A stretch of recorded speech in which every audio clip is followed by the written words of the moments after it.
Ein Schönheitsfehler von Hans Glückstein.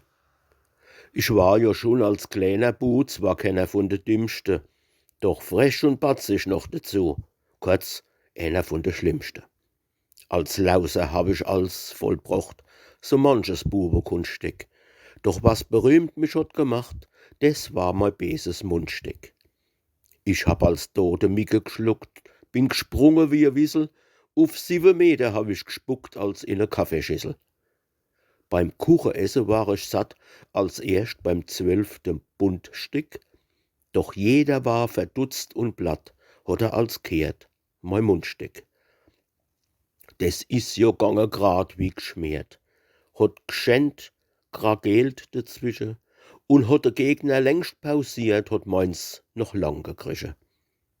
Was auf der Gass ich hab aufgeschnappt, an Besem wird der Schundstück, des hat zu rechter Zeit verzappt, mei ugewäschnes Mundstück.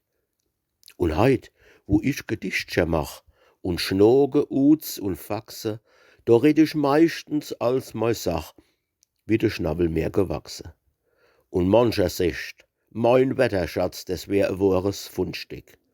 Na Allah, s war net für die Katz, mein beses Bube-Mundstück.